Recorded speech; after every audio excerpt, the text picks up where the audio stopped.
ইউনূস সাহেব ভালো মানুষ, তাকে বিচারিক ঝামেলা করা হচ্ছে এবং উনি তার বিরুদ্ধে কোনো সাইন করবেন না, এটা হঠাৎ করে উনি বললেন। দেখেন ব্যারিস্টার সুমন এর আগেও বলছে যে প্রধানমন্ত্রী চাইলে আমি বিএনপির দায়িত্ব নিতে পারি। তাহলে দেখেন কত বড় বাসটা দিয়ে গেছে উনি প্রধানমন্ত্রী। মানে প্রধানমন্ত্রী চাইলে আর একটা দলের দায়িত্ব নিতে, মানে প্রধানমন্ত্রী সব দায়িত্ব ভাগ করে দেয়। প্রিয় বাংলাদেশের সাহসী ছাত্র জনতাকে বিরচিত অভিনন্দন। প্রিয় দেশবাসী, আপনাদের ঐক্যবদ্ধ আন্দোলনে গণহত্যাকারী হাসিনা দেশ ছেড়ে পালিয়েছে। এবার ব্যারিস্টার সুমন ডক্টর ইউনূসকে সতর্কবার্তা দিলেন। আর এইদিকে ব্যারিস্টার সুমনকে কোনো জায়গায় খুঁজে পাওয়া যাচ্ছে না। ব্যারিস্টার সুমনকে নিয়ে বিএনপির তারেক রহমান ও শিবা সানু কি বললেন? তো বন্ধুরা চলুন সর্বপ্রথম আমরা শুনব ব্যারিস্টার সুমন ডক্টর ইউনূসকে নিয়ে কি বললেন। তারপরে আমরা শুনব বিএনপির তারেক রহমান ও শিবা সানু ব্যারিস্টার সুমনকে কি বললেন। মোহাম্মদ ইউনূস সাহেব ভালো মানুষ, তাকে বিচারিক ঝামেলা করা হচ্ছে এবং উনি তার বিরুদ্ধে কোনো সাইন করবেন না, এটা হঠাৎ করে উনি বললেন। আমি আপনাদেরকে একটা জিনিস বলতে চাই, এর মানে কিন্তু হচ্ছে গিয়ে আপনি নিশ্চিত থাকেন এই ভদ্রলোকের বড় রকমের কোনো প্ল্যান আছে এবং প্ল্যানের অংশ হিসাবে উনি এই কাজটা করতেছেন, এটা আমি আপনাদের সামনে একটু নিশ্চিত করতে চাই। আমি আপনাদেরকে একটা কথা বলতে চাই, ডক্টর মোহাম্মদ ইউনূস যখন প্রথমে নোবেল পান, প্রথমে আমরা সবাই কিন্তু আনন্দিত হয়েছি, কিন্তু একটা কারণে এখন পর্যন্ত আমি মিলাইতে পারি নাই যে ক্ষুদ্র ঋণ সুদের ব্যবসা করে একটা মানুষ কিভাবে নোবেল পায়। এবং আপনি আরেকটা জিনিস বাংলাদেশের বিবেচনায় আপনাদেরকে বলতে চাই, ক্ষুদ্র ঋণের ব্যবসা করে ব্যবসাতে ঋণ নিয়ে কেউ বৃহৎ হয়েছে আমার জানা নাই। আমার জীবনে আমি কোনোদিন দেখি নাই যে অন্য দেশের একটা আইনি ব্যবস্থায় কোনো মামলা হইলে এটা স্থগিতের কোনো আবেদন জানানো যায়। সর্বোচ্চ আমরা কি করি, আমরা বলি যে অবশ্যই যেন তাকে ন্যায় বিচার নিশ্চিত করা হয়। কিন্তু আমি পৃথিবীতে কোনো এইরকম সভ্য ব্যবস্থায়, সমাজ ব্যবস্থায়, গণতান্ত্রিক প্রক্রিয়ায় কোনোদিন আমি দেখি নাই যে কেউ আইসা আগেই বলে যে এই বিচার প্রক্রিয়া স্থগিত করতে হবে। শুনেন, আমি একটা জিনিস আপনাদেরকে বলি, এই দুঃসময়ে এখন যে সময়টা ক্রাইসিস মোমেন্ট, এই সময় আওয়ামী লীগের মধ্যে আমি আওয়ামী লীগের যারা আছেন সবাইকে দাবি করব যে যার খোলস থেকে বেরোয় আসে, প্রতিবাদ করার সময় আছে, আমাদের যা যা আছে তার বিভিন্ন সময় আমরা বলবো আমাদের দুর্নীতির বিরুদ্ধে যুদ্ধ চলতে থাকবে। কিন্তু এখন মনে রাখবেন যে জননেত্রী শেখ হাসিনা, আমি বারবার বলছি যে উনি যদি না থাকেন তাহলে আমাদের মতো মানুষের প্রতিবাদ করার সাহসও থাকবে না। দেখেন ব্যারিস্টার সুমন এর আগেও বলছে যে প্রধানমন্ত্রী চাইলে আমি বিএনপির দায়িত্ব নিতে পারি। তাহলে দেখেন কত বড় বাসটা দিয়ে গেছে উনি প্রধানমন্ত্রী। মানে প্রধানমন্ত্রী চাইলে আর একটা দলের দায়িত্ব নিতে, মানে প্রধানমন্ত্রী সব দায়িত্ব ভাগ করে দেয়। তো উনার কথা, উনি তো নিজের এলাকার দায়িত্ব ঠিক মতো নিতে পারে না। শুদ্ধ বাংলায় যে লোক কথা বলতে পারে তার সাথে কি দিবেন, বলতে পারে সে ব্যারিস্টার। তার আজকে সে কোথায়, তারে দায়িত্বটা দিতাম, কিন্তু সে তো পলাই গেছে। দেখছি তোমরা যে প্লেনে করে পালাইতেছে, তো সে বলে দায়িত্ব বিএনপির মতো দায়িত্বশীল দিয়েছে। এবং বিএনপি আসলে কি হবে না হবে উনি এত বোঝার কি, উনি তো পলিটিশিয়ান না।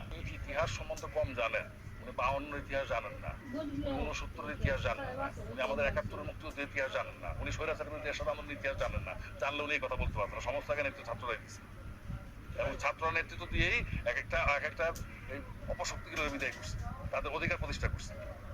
ছাত্রদের হাতে নেতৃত্ব থাকবে না তো কার হাতে থাকবে? ছাত্র নেতৃত্ব পারবে না। যে ছাত্র তার বলিষ্ঠ কণ্ঠ দিয়ে একটি সরকারের পতন ঘটাতে পারে, সেই ছাত্র ইচ্ছা করলে একটা দেশে চলে।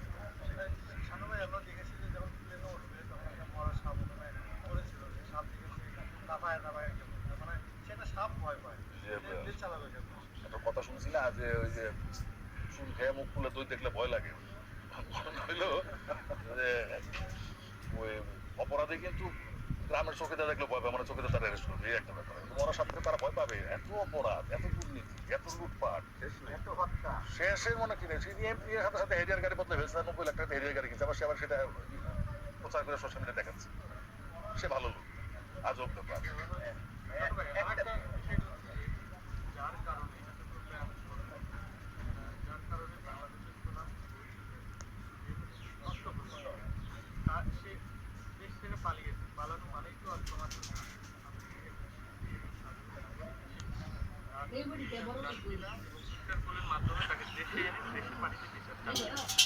অবশ্যই আমি তার বিচার চাই, এবং সে দেশের বাইরে না, সে ভূমন্ডলে যেখানে থাকুক সেখান থেকে তাকে ধরে এনে বিচার করতে হবে এবং তার বিচার আমরা করবো ইনশাআল্লাহ।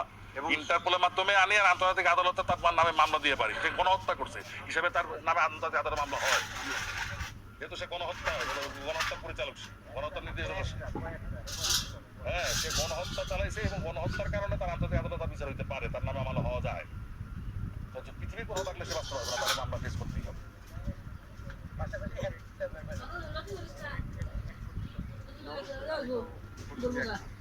আমরা চাই যে সব অপরাধী যেন আমাদের সামনে এটা বিচার হয়। আমাদের সামনে এটা আমি চাই এবং আমরা চাই জোর গলায় বলতে হবে। শুনতে আওয়ামী লীগের পার্টি মানে সমস্ত জায়গায় ইভেন প্রশাসনও আওয়ামী লীগের পার্টি হয়েছে। নোংরা একটা রাজনীতি পরিণত মানে কি একটা নোংরামি শুরু করলো, প্রতিবার কোনো দাম দিল না যে দলের সে পুরস্কার পাবে বা সে আর ছবি পাবে বা সেই বড় অভিনেতা বা সেই অনেক কিছু। মানে এগুলো দেখলাম অনেক। আমার একটা আশা যে আগামী দিনে হয়তো এগুলো ভেঙে আমরা প্রতিবার মূল্যায়ন করতে পারবো এবং প্রতিভাবানরা এই চলচ্চিত্রকে এগিয়ে নিয়ে যাবে। প্রিয় বাংলাদেশের সাহসী ছাত্র জনতাকে বিরচিত অভিনন্দন। প্রিয় দেশবাসী, আপনাদের ঐক্যবদ্ধ আন্দোলনে গণহত্যাকারী হাসিনা দেশ ছেড়ে পালিয়েছে। প্রমাণ হয়েছে আবারও মুক্তিযুদ্ধের বাংলাদেশ কখনো পরাজয় মানে না, মানতে পারে না এবং মানবে না। বাংলাদেশের পক্ষের শক্তি ঐক্যবদ্ধ থাকলে কোনো অপশক্তি বাংলাদেশকে দমিয়ে রাখতে পারবে না ইনশাআল্লাহ। 1971 এর মুক্তিযুদ্ধ আর 2024 মুক্তিযুদ্ধ, উভয় মুক্তিযুদ্ধেই জনগণের বার্তা একটি। কি সেটি? সেই বার্তা হলো শর্ত দিয়ে স্বাধীনতা হয় না। স্বাধীনতা প্রিয় জনগণ স্বাধীনতা অর্জন কিংবা স্বাধীনতা রক্ষায় কোনো শর্ত মানে না, মানতে রাজি না। গণহত্যাকারী স্বৈরাচারী হাসিনা পালিয়ে যাবার পরে বাংলাদেশ থেকে, প্রিয় বাংলাদেশ থেকে আমি যত মানুষের সাথে কথা বলেছি, প্রতিটি মানুষ অনুভূতি প্রকাশের প্রথম উচ্চারণ ছিল বাংলাদেশ স্বাধীন হয়েছে। স্বাধীন বাংলাদেশ থেকে বলছি। দেশ এবং জনগণকে স্বাধীন করতে গিয়ে চোখে মুখে বুকে গুলি আলিঙ্গন করা আবু সাইদ কিংবা মুগ্ধের মতন হাজারো ছাত্র ছাত্রী, তরুণ তরুণীকে প্রাণ বিসর্জন দিতে হয়েছে। আহত হয়েছেন অসংখ্য অগণিত মানুষ। এর ভিতরে ছাত্র ছাত্রী রয়েছেন, এর ভিতরে রয়েছেন সাধারণ মানুষ, গৃহিণী, এর ভিতরে রয়েছেন রাজনৈতিক নেতা কর্মী বৃন্দ। গণতন্ত্রের বিজয়ের ইতিহাসের এই মানুষগুলোর স্মরণীয় হয়ে থাকবেন। ছাত্র জনতার এই বিপ্লবে দেশের সকল শ্রেণী পেশার মানুষ সেদিন রাজপথে নেমে এসেছিলেন।